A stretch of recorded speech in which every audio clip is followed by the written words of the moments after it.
Shalom Chavrim, I'm Stephen Ben-Nun. You're watching Israeli News Live. Groundbreaking event today when President Trump recognized Jerusalem as Israel's capital. Now, I know there's a lot of different opinions about this, friends. Bear with me as I go into this. I do agree that Jerusalem has been the capital of Israel for the past 3,000 years, although we, by our own sins, ended up being exiled for 2,000 years. So for 2,000 years, Jerusalem was not our capital. So I know that may not sound very great. It's supposed to be our capital, but our own sins drove us out of our own homeland that God had given us for 3,000 years ago. But the thing is He also promised that we would return.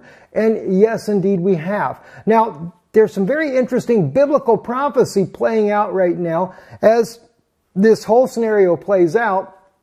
And so as I speak to you about this interesting news today, and by the way, after we get out through the prophetic side of this, we're going to go into some other news as well. A good friend of mine, John, sent to me there in an email, really laid out some wonderful news information throughout the Middle East that I want to share with you, even the Far East, especially at a time where it's very tough for me and my wife right now, with us being back home here in Europe, and of course, a lot of other issues there, but won't go into that right now. This is very critical what we're getting into right now. But I wanted to share this here with you because this is truly breaking news, what President Trump has done. Now, he has recognized Jerusalem as the capital for Israel.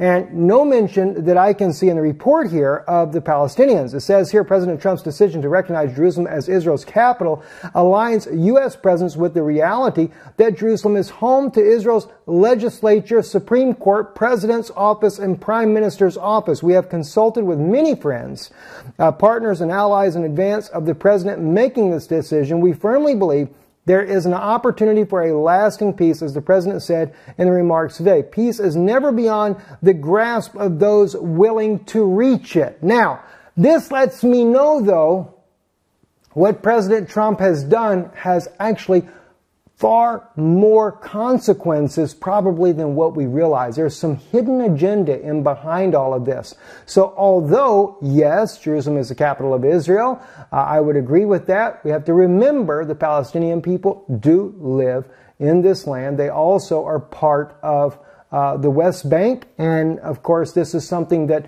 as we know from my wife's interview with Simon Tov, that this land has been divided. It's already been divided. There's already been a two-state deal. But it's not for the Palestinians. And this is what my Palestinian friends, you have no idea you're being duped and you've been thrown under the bus to believe a lie, thinking that they're giving you a state. This all goes back to when the 1946 UN Resolution 181, where they declared the dividing of the land. There would be a West Bank. Jerusalem would become an international city, also governed by the United Nations, and as well, Israel would be separate from this West Bank area there. I believe from the very beginning, because Pope Pius XII was very much involved in this, that they were setting up a buffer zone with the Palestinian people, using them for their own sake to give the Pope of Rome a buffer zone. And the Pope of Rome is none other than Esau's descendants. So many people talk about, well, it's all the white people are Esau's descendants. It doesn't even make sense. Come on, guys. Let's use a little common sense here. Biblical prophecy has been fulfilling now for over 70 years. In fact, even further back, because Israel did not become a nation in 1948. She became a nation when the Ottoman Empire permitted the Jews to go and purchase land back in 1858. That's when Israel truly began to become a nation again. The same way that Abraham came in and refused to be given the land, but he purchased the land. He said, far be it that it be said that Abraham was given this land. That's the way we have to do it. I'm excited tonight over this news. All right, so let me kind of share some things here with you what's going on in the news. This here is on Twitter here. Jerusalem, capital of Palestine. The Arabic that you're seeing here on your screen is also a big movement going on right now. This is Shihab Agency. They're putting out that Jerusalem is the capital of Palestine. So it's a big fight of who really gets Jerusalem. Is it the Palestinians or is it the Israelis? But the thing is, friends, you got to remember, the Palestinians are being played. And let me share with you where that is in prophecy, especially for my Palestinian friends. Many of you guys are Christians to begin with, and you know your Bible, and you know that the Jewish Tanakh is considered part of a Christian belief as it is. Daniel the prophet actually states here in chapter 11, verse 22 and 23, and we can even look at verse 24, and the arms of the flood shall be swept away from before him, and shall be broken, yea, also the prince of the covenant, and after the league made with him, he shall work deceitfully. Which prince is he speaking of? That's actually the prince from Daniel chapter 9, where it says, the prince that shall come shall be of the people who destroyed the temple and the sanctuary. Well, we know that Titus, the Roman general, was the one that led the toppling in 70 AD of the Jewish temple. Okay, and this happened back then, and of course Titus was a Roman general. Now, according to the biblical prophecies over in Obadiah, it's Esau's children that are actually found indicted by the prophet Obadiah as complicit to the collapse and fall of the temple in Jerusalem, as well as the destruction of the city itself.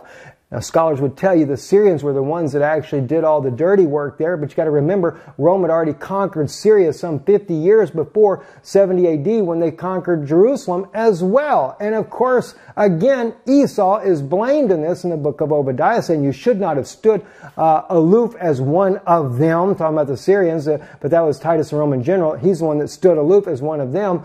And you should have not looked upon the day of your brother's calamity when he, of course, goes into exile. That's just paraphrasing it, of course. Now, here it is, though. And after the league made with him, he shall work deceitfully, and he shall come up and become strong with a little nation. There's your Palestinians. Who? That prince that shall come. The Roman Pope right now in Italy. And by the way, I think it's interesting because Pope Francis is an Italian.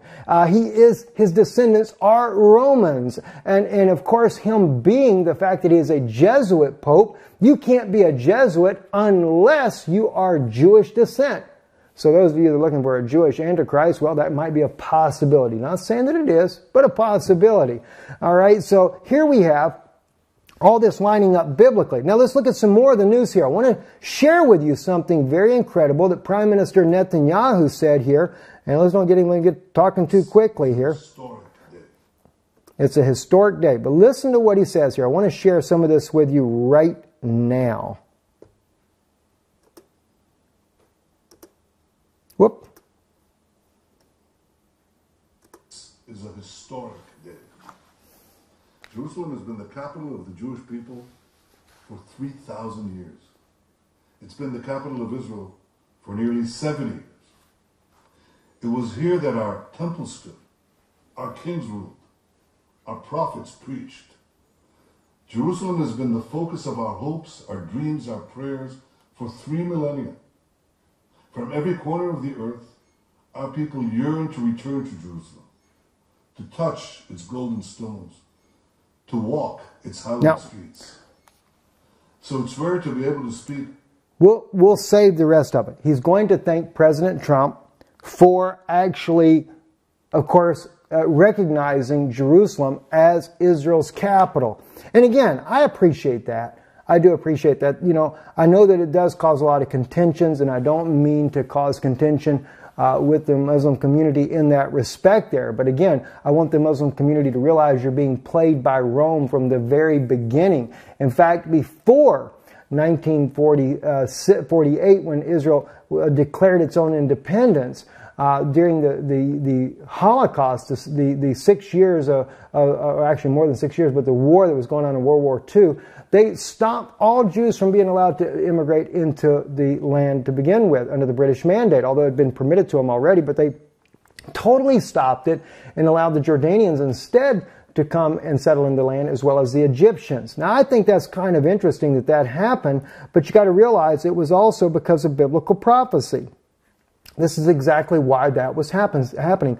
Prophecy was being fulfilled at the time, because they were getting ready to, as the Bible says in Daniel 11:23, he comes up strong with a little people. So actually, Gentiles is the word that's being used there. And it is the Palestinians. So it is the Romans who come up strong with the Palestinians in order to try to prevent the Jewish people from returning home, and also to set up what's about to happen. Now, here's something, though, that really gets me, that a lot of people miss. A couple of things I want to share with you here. Genesis chapter 25. Got to share this with you. I stated this years ago when God first revealed this to me, and it's actually this particular insight that God gave me has gone rampant. All kind of well-known ministers, whether it be on YouTube, even on television, have shared this revelation that God had given me. And this was about the prophecy that Rebekah, Isaac and Rebekah, the very two children in their womb. And this was from, again, this is from the book of Genesis chapter 25. Let's just real quick look at this. Verse 21, and Isaac entreated the Lord for his wife because she was barren. And the Lord let himself be entreated of him. And Rebekah, his wife, conceived. And the children struggled together within her. And she said, if it be so, wherefore do I live? Or why am I thus? Is actually, the King James converts it this way here. And she went to inquire of the Lord, and the Lord said unto her, 2 nations are in your womb, and 2 peoples shall be separated from thy bowels, and the one people shall be stronger than the other people. And the elder shall serve the younger, and when her days to be delivered were fulfilled, behold, there were twins in her womb. And the first came forth ruddy and all over like a hairy mantle, and they called his name Esau. And after that came forth his brother, and his hand had hold of Esau's heel, and his name was called Jacob. And Isaac was 80 years old when she bore them. All right, now here's what's interesting. When God first revealed this to me, this was back when John Kerry actually announced a 9-month negotiation for the dividing of the land of Israel, for a Palestinian state and for a Jewish state. And when this happened, that's when God revealed this to me. As soon as John Kerry said it, a few days later, the Lord revealed it in my heart. This is biblical prophecy. The 9 months, and many people may say, oh, there was never no 2 states at that time. That was actually the finalizing between Rome and Israel for a 2-state solution. Because see, Palestinian friends, it's not for you. They don't care if you have a state, other than they're using you for the Vatican's own agenda. That's what the real side of this is all about. So when John Kerry was negotiating for those 9 months, you need to see what happened after that. Watch what Rome did. Watch all the things. Mekodeshet came out. This Mekodeshet meaning to espouse or to get engaged. See, they began to unite the monotheistic religions, and that's only Catholicism, Muslims, and of course the Jews. They throw the rest of you Christians under the bus. Forget the Baptists and Methodists and Presbyterians and Pentecostals, etc., etc., etc. You're all thrown under the bus because you're not counted in that group unless you come back to Rome, okay? So, but that's when I began to see the prophecies were being fulfilled. And then Rome, then you saw the Jewish Congress. They began to work with Rome like never before. Why? Because the 2 nations that were in the womb, Esau and Jacob, were 2 nations were going to be born. And when they would be born, they would be divided. It'd be 2 nations. And that's exactly what happened. And this is what's happening today. And remember, there's also a prophecy about Esau and Jacob. And God, or I think it was Jacob's father, told Esau that when you break that yoke from off of your neck, and that was done in modern days. Esau never broke the yoke when Jacob, back when in their lifetime. It was broken in modern days. And now Rome is beginning to rule. And now Israel comes. Shimon Peres, like Ahab, brought Jezebel back, the idolatry, back into Israel today.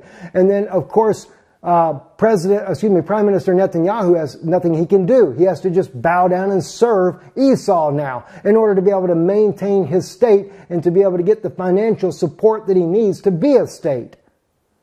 But you know what? You don't need any of it. You don't have to bow down to Rome. Let me say this to my own brothers and sisters living there in Israel today. You don't have to serve Rome. God sent you a deliverer. He sent you the Messiah, Yeshua HaMashiach. He sent to you. And I'm going to show you something tonight. Something God has shown me that's been burning inside of me for a couple of days. And I actually got the revelation even before this. But then God showed me a new part. And let me tell you something, my brothers and sisters in Israel. You should have recognized that Yeshua was Messiah years ago, because all through the Tanakh it is written in there. And let me say this to you. Moshe himself said, the Lord thy God will raise up a prophet like unto me from amongst your brethren. This was going to be the Mashiach, right? Well, let me say something to you. Everything about Moses' life was a type of the coming of the Mashiach. You don't know that? His own, as I said to you guys recently, the very fact that when he was born, his mother, she's noticed that he was a good child. There was something about him. See, she saw that. It literally says in there, Taroeh, she saw. See, Kitov, Oto Kitov, who? She saw that he was a good child. And she what? She hid him inside that ark, inside of a basket. And that basket was pitched with, we translate English slime, like a clay of the earth. Why? It was showing that the Mashiach would be coming through the womb of a woman. Because Moses was already born. But he said the Lord thy God would raise up a prophet like unto me. So then God took that prophet and put him back into a basket to show that Mashiach would come in the womb of a woman. And placed him in amongst the reeds, right? Yes, exactly right. Placed him in amongst the reeds there, showing that he would be in your own ancestry. See, the reed itself represents the ancestry. We find that out in Micah chapter 7 when God talks about sending back Moses in this day here, that he would also restore back the old way. He would actually do it by the very staff of his lineage and would do great wonders. All right, but look what happened with Moses, though. This is what got me today. Let's look at it. Let's go to it real quick. Exodus chapter 2. Let's back up just a little bit. All right, and the woman conceived and bore a son, and when she saw him, this is Moses' wife, Moses' mother, all right, and he was a goodly child. She hid him 3 months, and when she could no longer hide him, she took for him an ark of bulrush and daubed it with slime and with pitch. And she put the child therein and laid it in the flags, or the reeds, actually it's Besuf, by the river's brink. And his sister stood afar off to know what would be done to him. All right? Now, and hang on one second, friends. I got something. So anyway, maidens walked along the riverside, and she saw the ark among the flags and sent her handmaiden to fetch it. And she opened it and saw it, even the child, and behold, a boy wept. Now this is when Pharaoh's daughter, right, is coming along. She sees this child, sees that he's crying, and she has compassion upon him. All right? This is going to blow you away, friends. I'm telling you it will. This is one of the Hebrews' children. Okay, is what she says. Then said his sister to Pharaoh's daughter, shall I go and call thee a nurse of the Hebrew women, that he may nurse the child for thee? And Pharaoh's daughter said to her, go, and the maiden went and called the child's mother. And Pharaoh's daughter said unto her, take this child away, and nurse it for me, and I will give thee thy wages. And the woman took the child and nursed it. And the child grew, and she brought him unto Pharaoh's daughter, and he became her son, and she called his name Moses, or Moshe, and said, because I drew him out of the water. My gosh. That's the most beautiful thing I've heard in my entire life. Do you realize what is sitting there in that passage? Pharaoh's daughter. She sends Moses away to be weaned by his own mother. nurses him. He's a young boy when he comes back to her. And she calls his name in her tongue, in Arabic, Musa. Because I drew him from the water. Do you not realize that that has so many implications? It is like a midwife drawing the child from the womb. The water. Where is the child? He's in the water of the womb. It shows that the Mashiach, the Messiah, would be drawn from the womb itself. And not only would he be drawn from the womb, but Egypt themselves would take that child and would care for that child and love that child when that child would be in danger. And of course, as a type and a shadow, that Moses was taken from the womb, from the water himself by Egypt, so was Yeshua himself. What happens? We find out in Matthew chapter 2. It says right here, and when they let me back up just to verse 12. And being warned of God in a dream that they should not return to Herod, they departed from there into their own country another way. Talking about as we normally call it, the three wise men that came to Yeshua. Now, I don't know if we actually know the number, but that's what we normally typically say and everything. All right. Now, and by the way, those people are from Syria. I don't know if you knew that or not.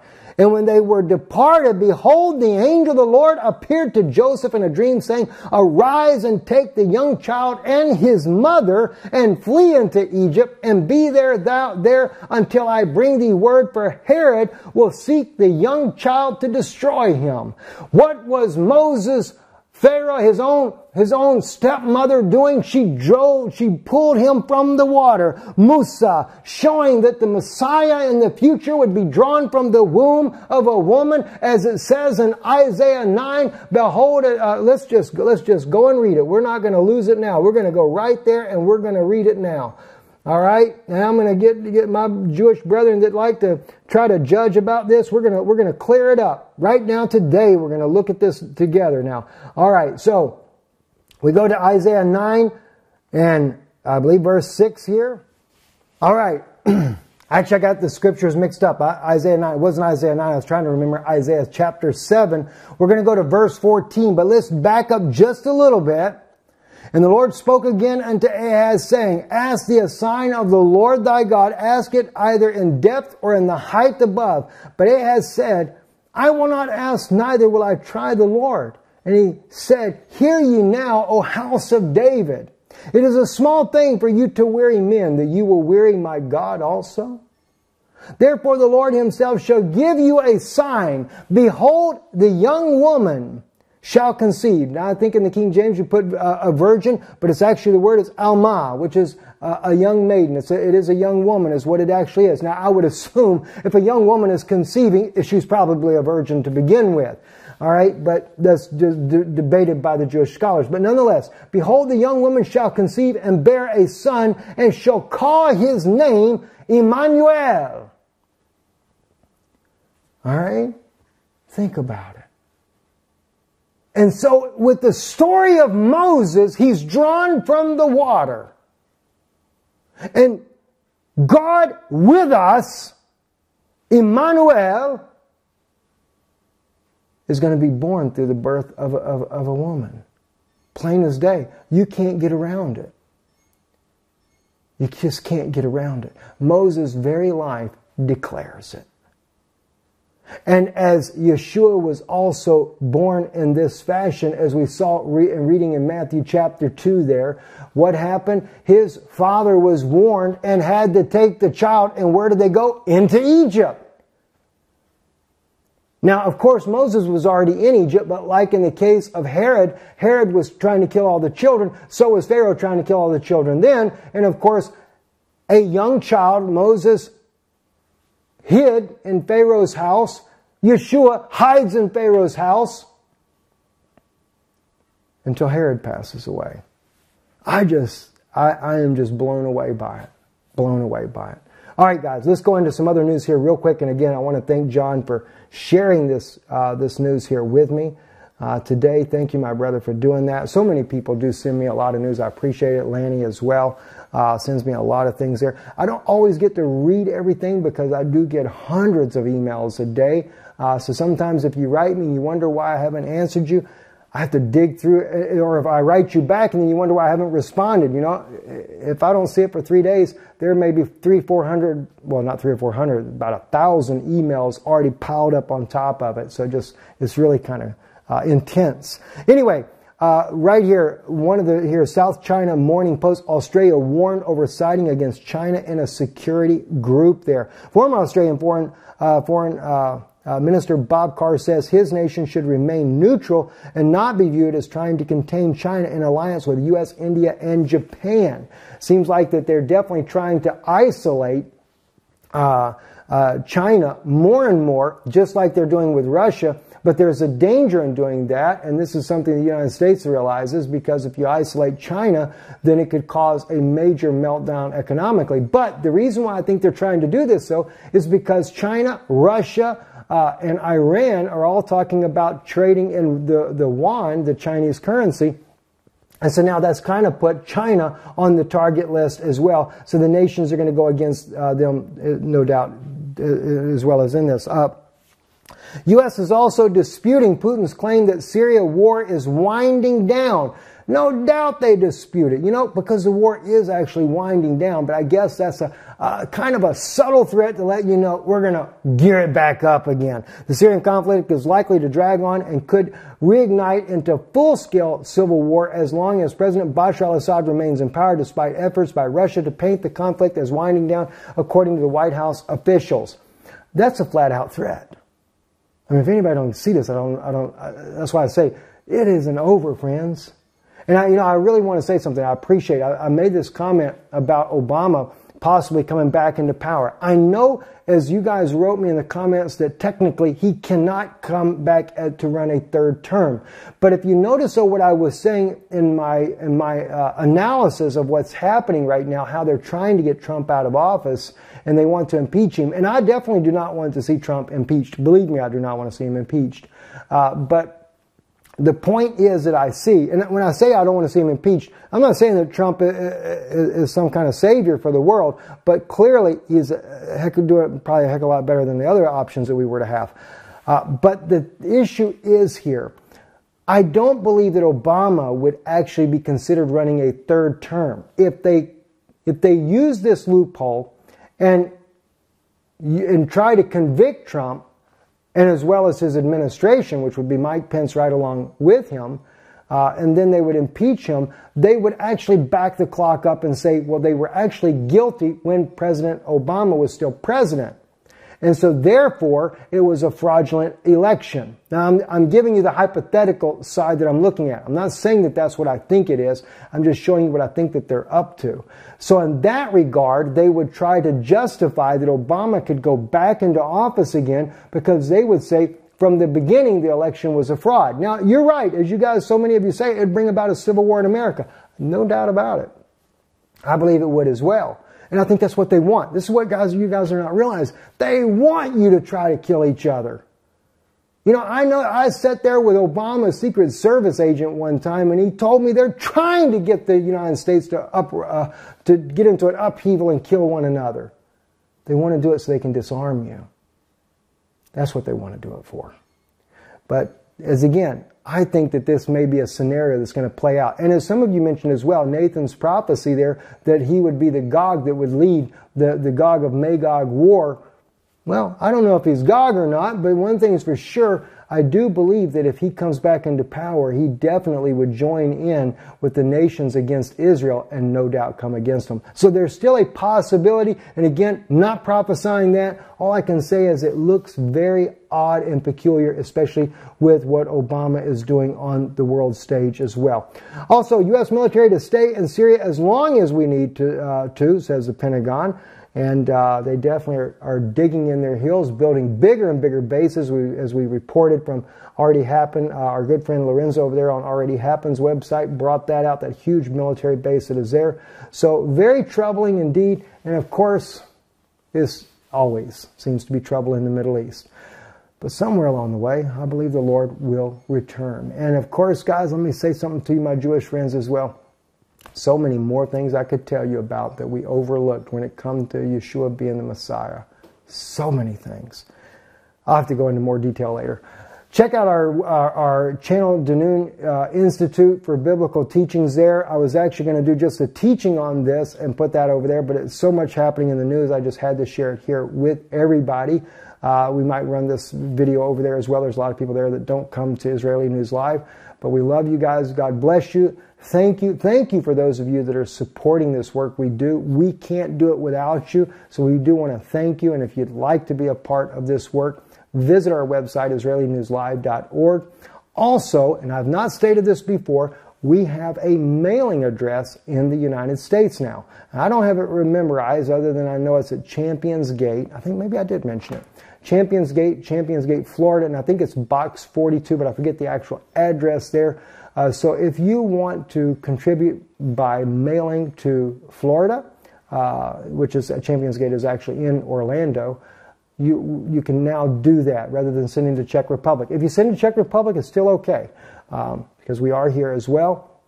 But we do have to return back for my wife's intensive treatment she's got to go through 6 months of. So we thank you and God bless you. Shalom.